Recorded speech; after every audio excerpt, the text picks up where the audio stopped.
In 2012, homosexual couple Dave Mullins and Charlie Craig walked into Masterpiece Cakeshop, a small cake designing business located in Lakewood, Colorado. The couple was looking for a customized wedding cake to celebrate their recent marriage. The owner of the store, Jack Phillips, explained that designing such a cake would conflict with his beliefs as a Christian. He offered to sell them another baked good, or alternatively, a pre-made cake, in order that he could still serve the couple without violating his religious principles. With that, the couple stormed out of the store, yelling obscenities at Phillips as they left. Later that very day, the store received various aggressive calls regarding the store's treatment of the gay couple, including several death threats. Somebody threatened to come and shoot me. He kept calling and calling and calling and telling me where he was. So I called the police, told my daughter to go hide in the back.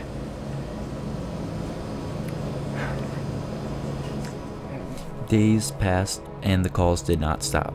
Weeks passed and the store started receiving written letters and poor customer reviews from people they have never even served. Craig and Mullins filed a complaint against Masterpiece Cakeshop to the Colorado Civil Rights Commission. This resulted in a lawsuit, along with requiring Phillips to change his company policies and retrain his employees to unlearn their discriminatory behaviors. The lawsuit cost Phillips 40% of his business. Phillips decided to petition the case to the United States Supreme Court. Despite strong urges to reject the petition by the Colorado Civil Rights Commission, the court agreed to hear the case. On December 5th, both sides presented their oral arguments. The complaint the couple filed to Phillips was under Colorado's Public Accommodations Law, which prohibits businesses from discriminating against any customers based on their race, religion, gender, or sexual orientation.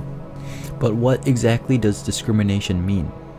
As heritage researcher Ryan T. Anderson writes in his book, Debating Religious Liberty and Discrimination, it's common to think that discrimination is always wrong. It isn't. Discrimination in the broad sense is simply making distinctions, which we do all the time. According to law.com, the legal definition of discrimination is the unequal treatment of persons for a reason which has nothing to do with legal right or ability. Well, it should be reasonable enough to say that Phillips did not treat the gay couple equally, but is it really? Is Jack denying service to the couple in general, or just a specific service? As mentioned earlier, he offered any other product to them, just not the cake, which he stated would be against his religious principles. Phillips also mentioned that he wouldn't make that cake for anyone, regardless of their sexual orientation. He is not treating the couple unequally, but simply acting as he would toward any other potential shopper. It is not that he is refusing a basic service to only one customer, it is that he is refusing a specific service to all of his customers. It is important to realize that these two situations have a very different legal standing. What I didn't say was that I wouldn't sell them a cake, Jack said. I'm happy to sell a cake to anyone, whatever his or her sexual identity. People should be free to make their own moral choices. I don't have to agree with them. This is what many people are getting wrong about the case. They fail to make the distinction between basic service for one and a specific service for all. The cake itself seems to be the main object of controversy in this case. As mentioned earlier, Jack did in fact offer to sell the couple another cake, but it is important to note that Jack is, by definition, an artist. The Declaration of Human Rights would not only constitute Jack's case as discrimination against religious liberty, but a violation of free expression.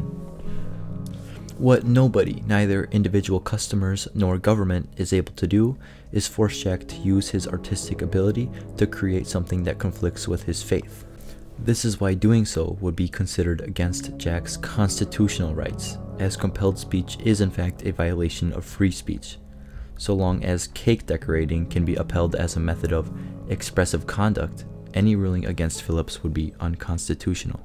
The idea that Jack should be forced to make a cake because same-sex marriage was legal at the time of the incident lacks hypothetical support as well. Using this same logic, you could force an African-American baker to make a KKK cake, or a Jewish baker to make one with a swastika on it, based on the fact that, although controversial, white supremacists and Nazi apologists hold the same legal rights as homosexuals, this would also be a form of discrimination.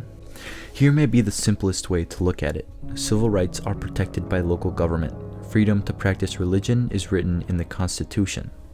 If you consider Jack's refusal to cater to anti-religious customers a religious practice, regardless of whether or not it is considered discrimination by state law, the Supremacy Clause reveals that the Bill of Rights takes precedence over civil rights.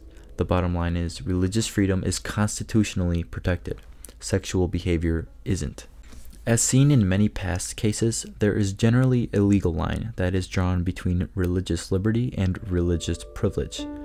Religious liberty would constitute exemption from any generally applicable law, so long as there is a sincere and reasonable yet avoidable religious dilemma that does not directly infringe upon the rights of others.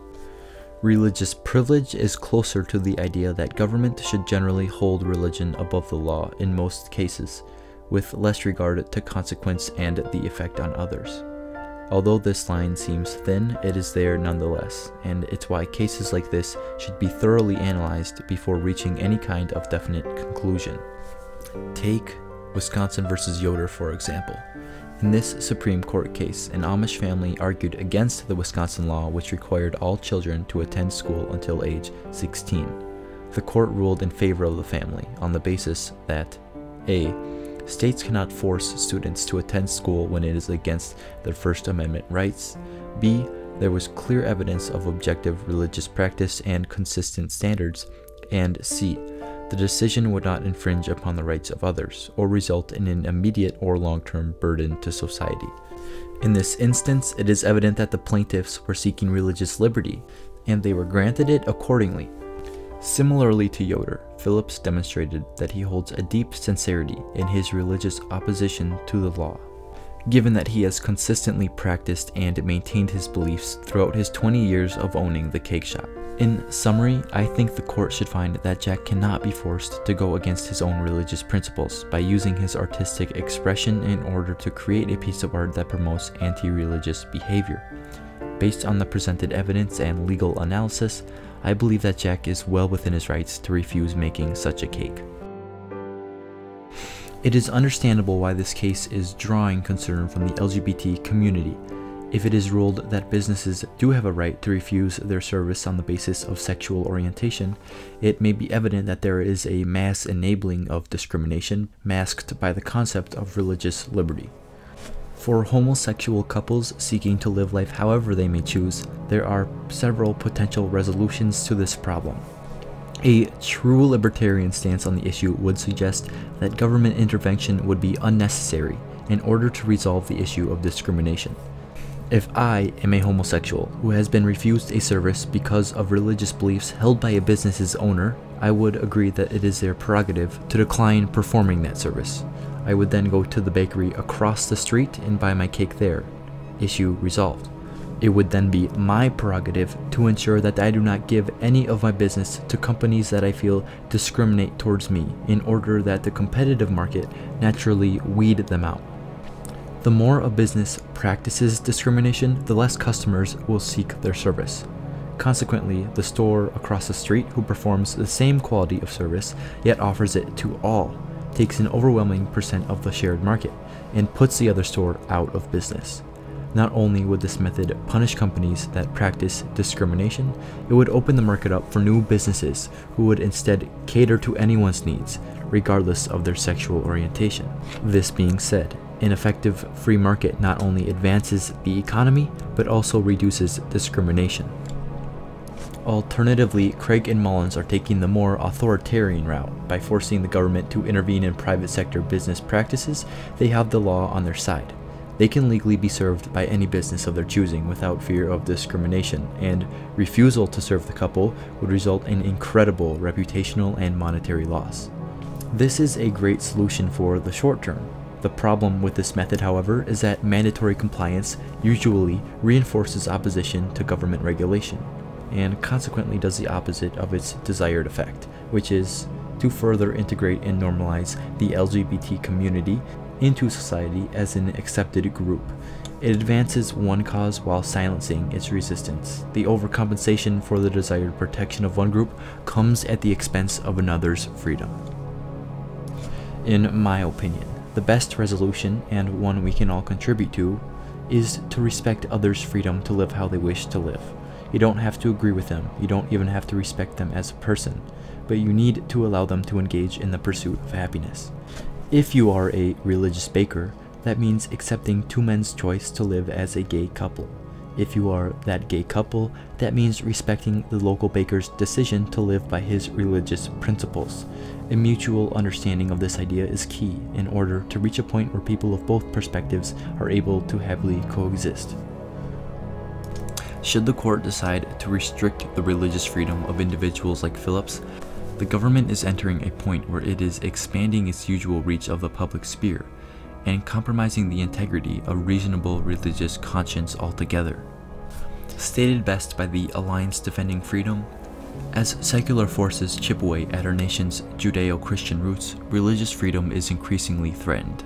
Yet the First Amendment continues to reflect the founders' belief that the religion of every man must be left to the conviction and the conscience of every man, and it is the right of every man to exercise religion as conviction and conscience dictate.